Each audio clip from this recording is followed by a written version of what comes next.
when you find a rhythm and you find a safe place and you're praying and you pray like that, do not feel guilty if you fall asleep. Do not.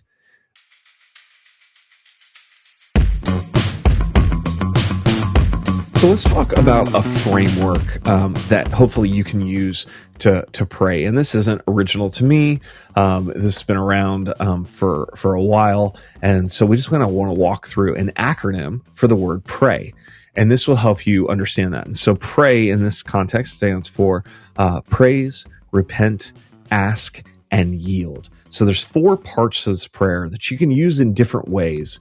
Maybe you've seen, back when the WWJD, what would Jesus do? Bracelets were big. Prayer bracelets were big too, of learning to praise, repent, ask, and yield. And so let's kind of walk through this structure to give you that, because we get to prayer and we go, man, I don't know what to say. I don't know what to do. And so this is going to help us to consider what to do in this time. And so first is praise. We're going to worship God for who he is and recognize that. And so we thank him. God, I thank you for who you are. I'm going to think about in these moments my day, that it's either coming or I'm reflecting on the day that's ending. And wow, God, thank you for the good and the bad. I thank you for that difficult conversation where my boss, was a jerk, because I learned something about me in that moment. I learned that I can get through a difficult conversation when I don't like conflict, or I enjoy conflict too much. And I realized I enjoyed yelling at that employee too much, right? Where are you? And God's like, oh, thank you for revealing that to me. Okay, I need you.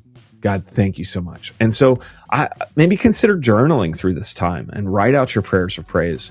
Write out prayers of thanksgiving. God, I thank you for this. I thank you for that.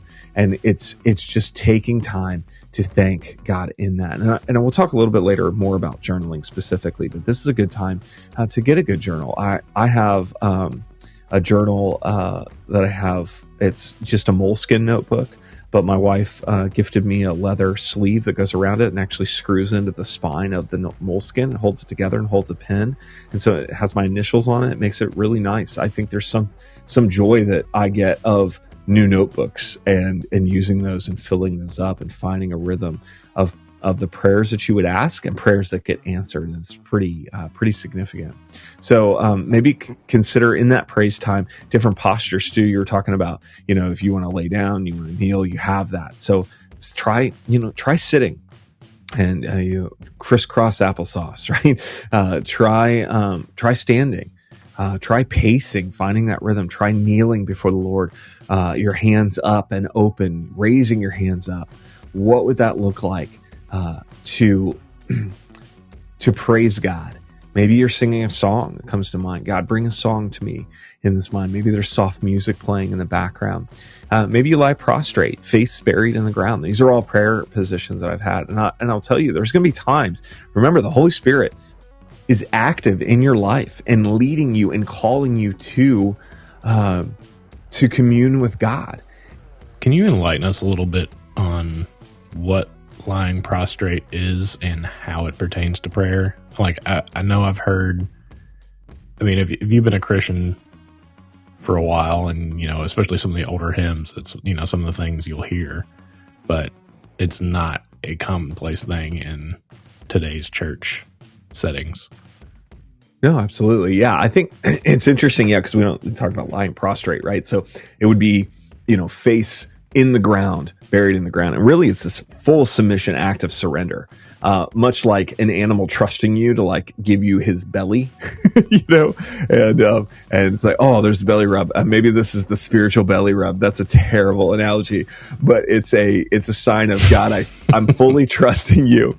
Yeah, we'll let that simmer for a second while everyone unsubscribes.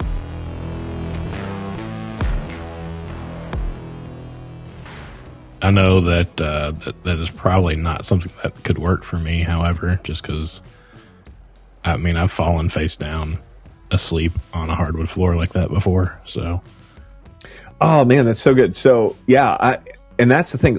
When you find a rhythm and you find a safe place and you're praying and you pray like that, do not feel guilty if you fall asleep. Do not. All right. And so, and I have a story and some theological reasoning for that. Okay. So years ago, gosh, almost 20 years ago, I did an internship.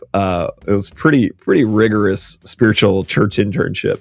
And we would, work 40 hours a week at the church. And then I would go work, 20 plus or so hours, maybe sometimes more at like Walmart. Right. And then we'd do like an hour of Bible time. And we had some other stuff that we were doing too. And we would have, I think it was like 8 a.m. Yeah. 8 a.m. we would have, chapel service, but the chapel service mainly consisted of them putting on soft music, soft lights, and then everybody just like praying. But I'm like freaking exhausted. And so you would like be kneeling down, your hands buried in your face, and you'd start falling asleep, and people would go around and try to pray for you, and they'd put their hand on you, and you'd be like, oh man, Jesus, yes, thank you. When you feel a hand on you, you're like, I'm awake, you know? And so I realized we can feel like super guilty that like, you know, just like those leaders were coming around and trying to place hands on us, like, oh, I feel guilty, I fell asleep. Like, I want to encourage you that like God knows the effort that you're putting in and you're putting forward. And if you feel safe enough to fall asleep in the presence of God, like how good is that? That you got this holy nap, that you created an environment where he would usher in his presence, but that you fall asleep in his presence. Like that's a good thing. That's not something to feel guilty about. And now if you're just like, ooh, can't wait till prayer time so I can have my nap time. Okay, maybe that's like, you know, if your intention is just fall asleep, go get more sleep. But if your intention was, man, I'm here to pray, but I fell asleep, man, that may be what you need. And so I can think of two incidents. Number one is Elijah. And Elijah's up against the prophets of Baal, and he takes out 400 prophets, and he says it's amazing victory. But then depression kicks in, and the anxiety because the queen finds out and doesn't like what he did. Well, of course not. She's a pagan queen who doesn't worship God, right? And says, I'm going to find him. I'm going to kill him. And so he heads out to the wilderness and just running and is exhausted. And he falls asleep. And when he wakes up, you know, an angel wakes him up and has baked a cake against the coals for him or something. There's food, and he says, get up, eat. Great. Now go back to sleep. Like sometimes we just need like food and a nap, and we need to sleep. And God's prescription for Elijah, a great prophet in this time, his messenger was take a nap. And so some of us as Christians need to take a nap. It's okay to take a nap. And to not always be go. So don't feel guilty. The next one I have is the call of Samuel in 1 Samuel, I believe. And the call of Samuel is so good because he's a little boy, and there's the priest Eli, and Samuel's mom dropped him off as a little boy because it was a fulfilled promise. If she got pregnant, she'd dedicate him, drops him off. I'll come see you every once in a while. And he is sleeping where they keep the ark. Well, where they keep the ark is behind a curtain that no one but the priest can go to.